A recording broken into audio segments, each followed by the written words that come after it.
There is something deeply unsettling about realizing that the very people who were meant to be your foundation, your sense of safety, your first experience of love, can also become the source of your deepest inner conflict. And Carl Jung once spoke about how the family is not just where life begins, but also where many of our unconscious wounds are formed, where patterns are created that quietly shape who we become. And what makes this realization so difficult is that it does not come with a clear moment of clarity, but rather as a slow, almost invisible awareness that something feels off, something feels heavy, something inside you begins to resist what once felt normal. And the most confusing part is not even the pain itself, but the contradiction that lives inside you. Because you can love them and still feel hurt by them. You can feel loyal and at the same time feel suffocated. You can understand them and still know that staying close to them is costing you something essential, something you can no longer ignore without losing yourself in the process. There is a moment, and for many people it comes quietly, where you begin to ask yourself a question that feels almost forbidden, a question that carries guilt before it even fully forms. And that question is whether distance, or even walking away, might be the only way to protect your peace. And the weight of that question alone is enough to make most people push it away, deny it, or bury it under layers of rationalization. Because walking away from family does not feel like a normal decision. It feels like breaking something sacred, like crossing an invisible line that you were never supposed to cross. And even if your mind begins to see the truth, your body often reacts with fear, with guilt, with a deep sense of wrongness that makes you question yourself over and over again. The reason this inner conflict feels so intense, so confusing, and at times almost paralyzing, is because the bond you have with your family is not something that was consciously chosen, but something that was formed long before you had the ability to question it, long before you had the awareness to understand what was happening. And because of that, it is deeply embedded in your nervous system, in your identity, in the way you perceive love, safety, and belonging. And this is what makes everything so complicated, because even when your adult mind begins to recognize patterns that feel unhealthy, draining, or even harmful, there is still a younger part of you that is wired to stay connected, to seek approval, to maintain closeness at all costs. Because at one point, that connection was not just emotional, it was essential for survival, and that imprint does not simply disappear just because you are now aware of it. You may notice that you keep going back and forth in your mind, one moment feeling completely certain that something needs to change, that you cannot continue like this, that the way things are affecting you is no longer acceptable, and then suddenly, almost out of nowhere, doubt creeps in, making you question everything you just felt, making you wonder if you are exaggerating, if you are being too sensitive, if maybe you are the one who is difficult, if maybe you just need to be more understanding. And this constant back and forth can be exhausting because it keeps you stuck in a loop where no decision feels fully right, where staying feels heavy but leaving feels wrong, where clarity is constantly interrupted by guilt, and where your own inner voice becomes harder and harder to trust because it is competing with years of conditioning, expectations, and emotional patterns that were never truly questioned before. What many people do not immediately realize is that family dynamics are rarely just about what is visible on the surface. They are often shaped by patterns that have been repeated for years, sometimes even generations. Patterns that are so normalized that they no longer stand out as something unusual. even when they are deeply affecting the way you experience yourself and others. You might have learned, without anyone ever explicitly saying it, that your role was to keep the peace, to avoid conflict, to take responsibility for how others feel, or to suppress your own needs in order to maintain harmony. And while these roles may have helped you navigate your environment at the time, they often come at a cost that becomes more visible as you grow older and start to develop a stronger sense of self. Because at some point, these patterns begin to clash with who you are becoming, with what you need, with what you are no longer willing to tolerate. And this creates an internal tension that can no longer be ignored, even if you try to rationalize it, even if you try to adapt, even if you try to convince yourself that this is just how things are. And the difficulty lies in the fact that these patterns are not just external. They live within you. They influence how you think, how you react, how you interpret situations, which means that even when you start to create distance externally, internally, you may still find yourself reacting in the same ways, feeling the same guilt, the same obligation, the same urge to fix, to explain, to justify. Guilt in this context is rarely simple.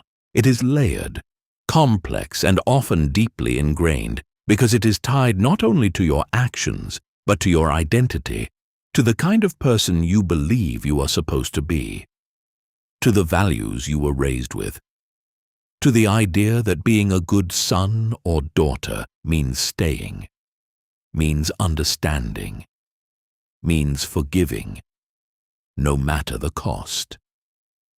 And so when the thought of distance arises, even if it comes from a place of self-protection, it immediately triggers this internal alarm, this sense that you are about to do something wrong, something selfish, something that goes against everything you have been taught. And that feeling alone can be enough to make you step back, to abandon your own needs, to return to what is familiar, even if it hurts. You might find yourself thinking about everything they have done for you, reminding yourself of the sacrifices, the moments of care, the complexity of their own lives. And while all of that may be true, it does not erase the impact that the relationship has on you now. It does not negate the way you feel. It does not change the reality of your experience. And this is where many people get stuck for years, not because they lack awareness, but because the emotional weight of guilt keeps pulling them back, keeps convincing them that their pain is not enough reason to create distance, that they should endure, that they should try harder, that they should not give up, even when what they are actually doing is giving up on themselves. The breaking point is rarely dramatic. It is not always a single event or a clear moment where everything suddenly changes. More often, it is a gradual accumulation of experiences, a slow build-up of tension, disappointment, and emotional exhaustion that eventually reaches a point where something inside you can no longer continue the way it has been. It can show up in subtle ways at first, a feeling of heaviness before interactions, a sense of relief when plans get cancelled, a growing awareness of how drained you feel afterwards, how your thoughts become consumed by what was said, what was not said, what you wish you had done differently. And over time, these signals become harder to ignore. And what makes this moment so significant is not just the realization itself, but the shift that follows. Because once you truly see the impact, once you fully allow yourself to acknowledge how something is affecting you, going back to unconscious acceptance is no longer possible, even if part of you still wishes it were. This is the point where the question is no longer whether something is wrong, but whether you are willing to keep tolerating it, And that question changes everything, because it places the responsibility back in your hands. It forces you to consider not just the relationship, but your relationship with yourself. Creating distance from your family, whether that distance is physical, emotional, or something in between, is not just about changing a relationship. It is about stepping into a space that can feel unfamiliar in a way that is difficult to explain. Because when you begin to detach from roles that you have played for most of your life, you are not only losing a certain type of connection, you are also letting go of a version of yourself that was built around that connection. And this is where many people are caught off guard, because they expect that distance will immediately feel like relief, like freedom, like clarity.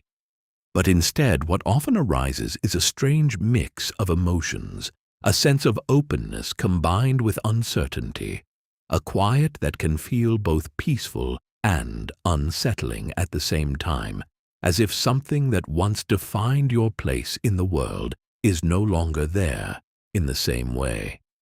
You may start to notice that without the familiar patterns, without the automatic reactions, without the constant emotional reference point that your family once provided, you are left with questions that did not feel as present before. Questions about who you are when you are not adapting, when you are not managing someone else's emotions, when you are not trying to maintain a dynamic that required you to be a certain way.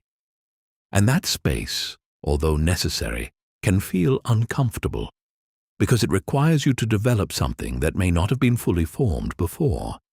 And that is a stable sense of self that is not dependent on external validation, not shaped by old roles, not constantly adjusting to keep others comfortable, but instead grounded in your own perception, your own needs, your own boundaries.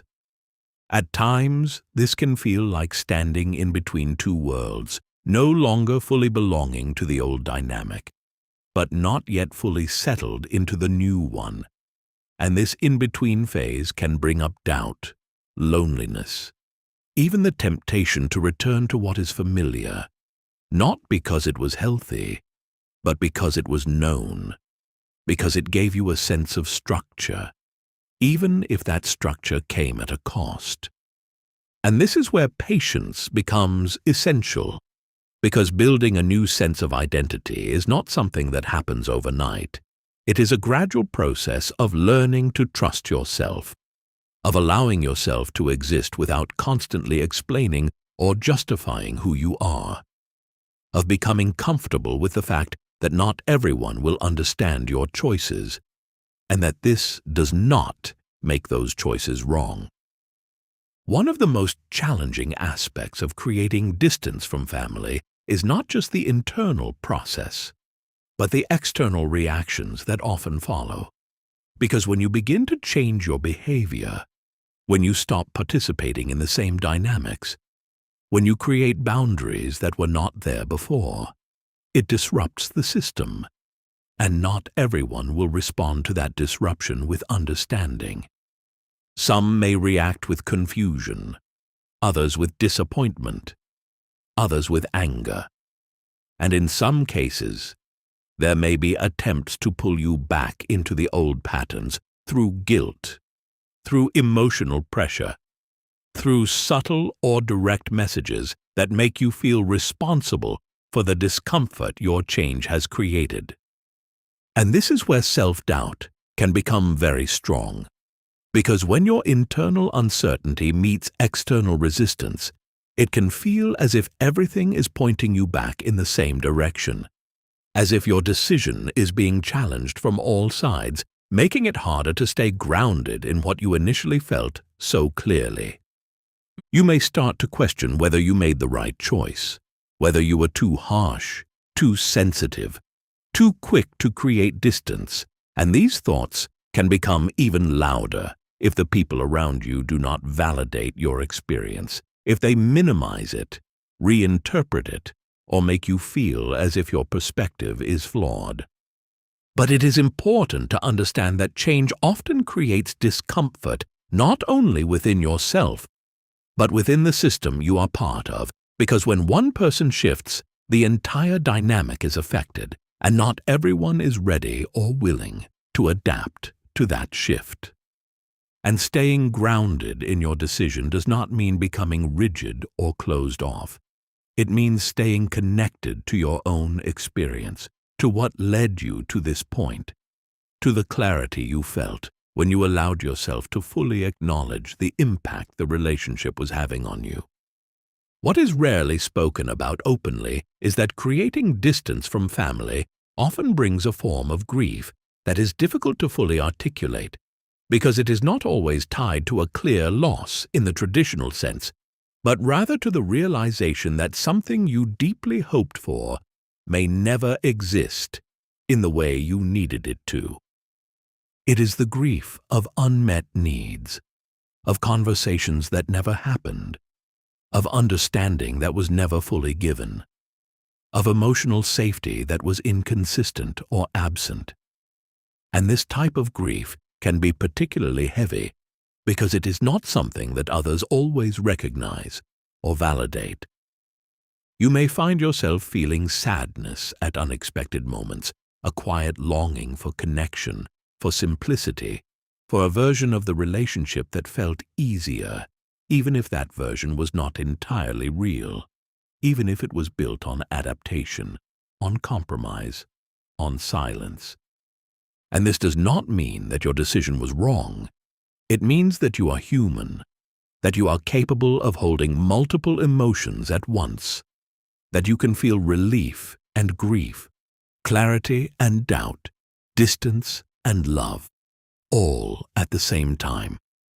Allowing yourself to experience this grief without rushing it, without trying to resolve it too quickly, is an essential part of the healing process because it acknowledges the depth of what you have gone through, the complexity of the bond, and the courage it takes to step away from something that was never simple to begin with. Healing in this context is not about erasing the past or pretending that it no longer affects you. It is about integrating your experience in a way that allows you to move forward without being defined by it, without being controlled by the patterns that once shaped your reactions and your sense of self. It involves recognizing what you have learned, not only about others, but about yourself, about your needs, your limits, your capacity to endure, and your capacity to choose something different, even when it is difficult. It also involves developing a new relationship with yourself, one that is based on trust, on honesty, on the willingness to listen to your own signals instead of dismissing them. One where you no longer override your own experience just to maintain external harmony. And this process takes time. It requires consistency. It requires moments of reflection, of adjustment, of learning how to navigate relationships in a way that feels more aligned, more respectful of your own boundaries, more grounded in who you are becoming. Because true healing is not just about creating distance, it is about what you do with that distance, how you use it to build something new, something that feels more stable, more authentic, more supportive of your well-being. Walking away from family, or even just creating distance, is not a decision that comes lightly, and it is not something that can be reduced to a simple right or wrong, because it exists in a space where love, pain, loyalty, and self-preservation all intersect in ways that are deeply personal and often difficult to fully explain to others. But at its core, it is a moment of truth, a moment where you are faced with a choice that goes beyond the relationship itself, a choice about whether you are willing to continue ignoring what you feel, or whether you are ready to take responsibility for your own well-being, even if that path is uncomfortable, even if it is misunderstood. And choosing yourself in that moment does not mean that you no longer care. It does not mean that the connection never mattered. It means that you are no longer willing to sacrifice your sense of self in order to maintain it, that you are ready to build a life that reflects who you are now, not who you had to be. Because in the end, the question is not whether you can keep every connection intact, but whether you can remain connected to yourself while navigating them. And sometimes, the most difficult decisions are the ones that bring you closer to that answer. And if this is something you recognize within yourself, if you are going through this silent and often confusing process of questioning your relationships, your boundaries, and your place within your own family, then know that you are not alone in this. And if you want more videos that explore these deeper psychological patterns in a way that helps you understand yourself more clearly and navigate these moments with more awareness, then you can subscribe to the channel, because this space is here to support that journey.